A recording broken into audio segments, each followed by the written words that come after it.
A lot of young people today confuse infamy with being famous.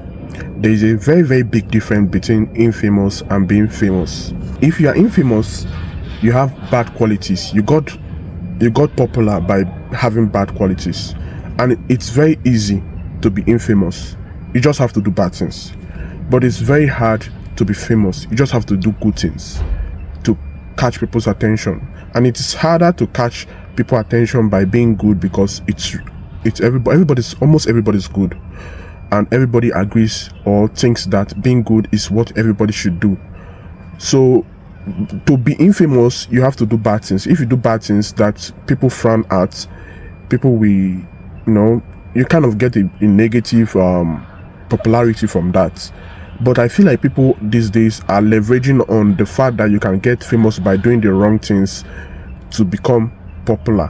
Why it might seem that it's giving them the momentary value, return on investment, as being famous would have given them, in the long run, it's going to hurt them. So I just want to put it out there that being famous and being infamous are not the same thing, especially to our young guys and girls.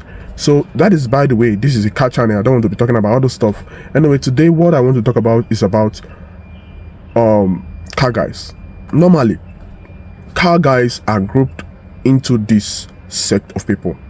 You are either a BMW guy, or a Benz guy, or a JDM guy, or a Mopa guy. That's American cars. But I am neither of those. I've always sort of been different. I am not loyal to any brand. I've seen a lot of people ask me this question: what kind of car do I drive? Especially BMW guys. I see what you guys always do there. They want to see if I know cars. They will just start asking me, what do you think about BMW? Ogbeni, I know they fear any of you now. Anyway, today I'm going to tell you the cars that I'm faithful to. But it's not what you are thinking. I am not loyal to any brand. This is me. First of all, I have something that I tick on my list that a car has to tick before I take it, before I consider it. One of those things is sound. It has to sound like somebody put effort into making it sound like the way it's sounding. And the second one is design. It has to fit what I think is a very, very good design. It has to be everlasting. Cars that are designed that 20 years from now it will still be looking good. Those are the kind of cars that I go for. And if I buy a car, the rest assured it fulfills those two criteria first before anything else. Speed comes next, to be honest with you. Now, based on that information, the cars I would love to have in my garage are as follows, and they are not from the same brand. First of all, if you say drive one car for the rest of your life, only one car, I would say it's AMG C63 W204. I can drive that car for the rest of my life, because the sound is so therapeutic that I feel like I am being hid every time that car starts sounding. Now, the other car that I would take over C63 AMG is a Lexus LFA.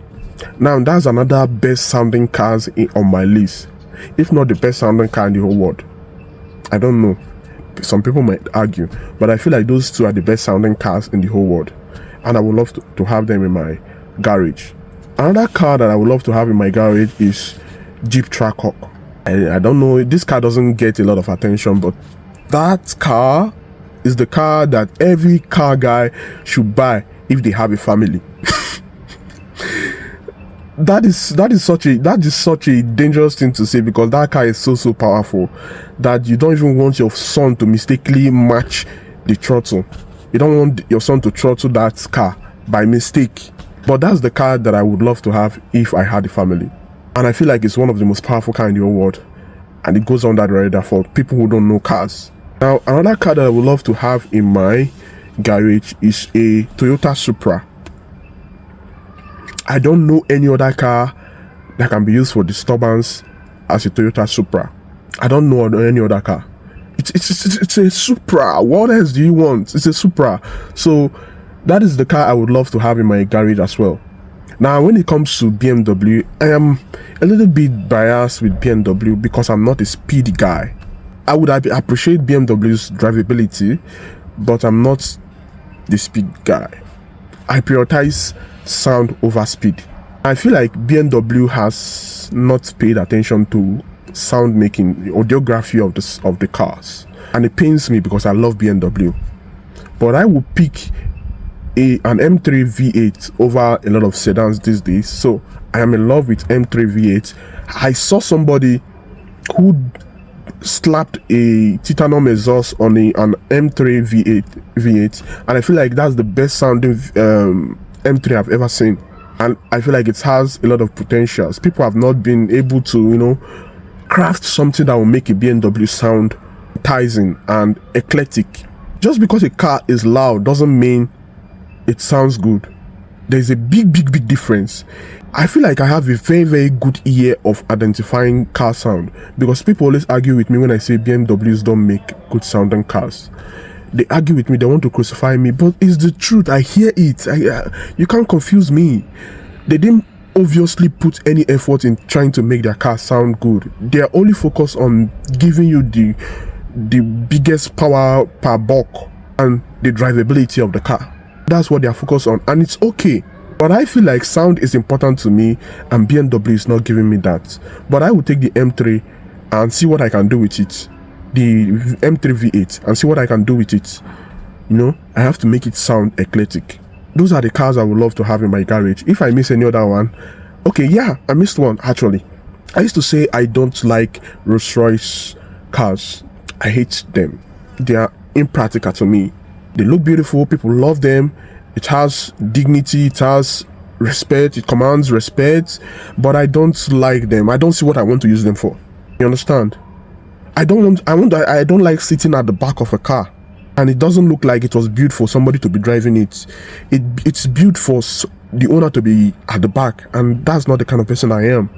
I want to be driving the car that I'm using. You understand? I want to feel the car. Rolls-Royce did something, maybe not them, but I feel like they did something that caught my attention. Mansory, actually. The Mansory edition of Rolls-Royce Spectre is indeed a spectacle to behold. That car ate my soul. Ah, God. That car, I would drive that car. That car looks beautiful. It looks like somebody sat down and designed that car. I used to hate the back of Rolls-Royce Phantom. I hated the back, and I hated that the front has to be so bold. I just hated it. But somebody did a blackout. Mansory did a blackout on it that made me say, this car's fine. Damn. I would get that car and add it to my garage. So those are the cars that I love so much. Now, coming to my car, you know what I said? A car should tick before I can consider it. My car actually fits those criteria before I got it. I actually watched the videos of this car for like 1 year before I got it. No doubt this V6 on this car, this VQ 3.7 is one of the best sounding V6 in the whole world. I don't care what anybody says, but this is one of the best sounding V6 in the whole world. Maybe Alfa Romeo Alpha has some good sounding V6, but I feel like this car is a very good sounding V6. If you want to check what this car sounds like, the best version of this car sound, there's one guy called Isaiah HHHH at the end of the Isaiah. Check it on Instagram or on TikTok. You'll see what I'm trying to say. That car sounds very good, and that's the end goal of my car. That is where this car is going. So stay tuned, because a lot of things are coming to this page. I am Samuel Q50S, the only I am no longer the only Q50S in Abuja. So the community is growing, and it's a good thing. We have to welcome everybody. Feels like I woke everybody up with this car. Everybody's now I love Q50. If they are not wanting to buy Q50, they want to buy G37 or G35. So the VQ community is growing, and I love it, and I want more things to come out of it. So follow me up, guys.